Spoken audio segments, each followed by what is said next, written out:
For right now, let's get a quick take on the Director of Colorado Transportation, Shailen Bhatt, announcing he'll be stepping down effective in November. Bhatt will be heading up a DC-based transportation organization as he moves forward. Patty Calhoun from Westward. So in one report I saw that because Governor Hickenlooper is a short-timer at this point, that this seems pretty normal, but CDOT's a pretty important position right now with all the different projects going on. What's your reaction to this news? Well, he had replaced Don Hunt, Hickenlooper's first transportation head.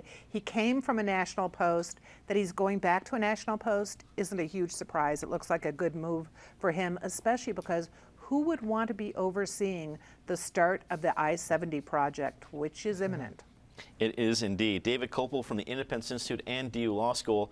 When we see a transition like this and big project on the horizon, are you worried, or is it more about the staff that's probably going to be there regardless of the administration? I think the latter, and certainly he has a lot of successes to his credit. He's got the US 36 express lanes, the mountain corridor on eastbound I-70, from roughly where US 40 joins it up to past Idaho Springs, and then an expansion of another express lane on the northern part of I-25. His biggest failure was this busting of, a heavily subsidized bus to like Denver and Colorado Springs. This busting carries fewer people in a year than one single lane of an interstate carries in a day. Wow. Penfield Tate, an attorney with QTAC Rock, also a longtime state lawmaker. Based on that experience as a lawmaker, is this kind of departure to be expected regarding where we're at in Governor Hickenlooper's term? Absolutely. When I noted that, first of all, congratulations to Shailen, but this is a fellow who's pretty ambitious and he's got a career path in mind. So it's not at all surprising that he be one of the first of the cabinet officers to start leaving. You're going to see a steady exodus between now and the end of the Hickenlooper administration.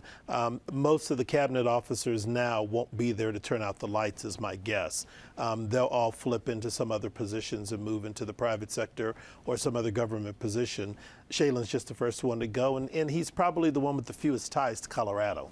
I mean, he came here from back east, he's going back east, and transportation's his area. So, yeah, well, we're going to continue to see this flipping over of cabinet officers. And David's right. What really matters is for a place like CDOT and others, the staff that remains is who you're really going to focus on now. Ramsey Scott joins us from the Aurora Sentinel. So we're on the cusp of some pretty big projects for CDOT, but we're also on the cusp of probably a new governor, regardless of party, is going to bring in some new folks.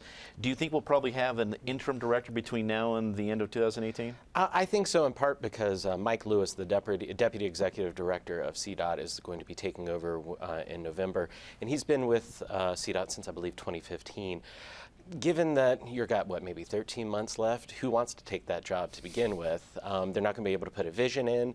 They know they'll be out of a job within 13 months. I see this as being left into the hands of Lewis, if only not just for political sort of realities of it, but you don't want to have someone come in when you're in the midst of all these projects. It just seems better to probably stay the course until Hickenlooper's done.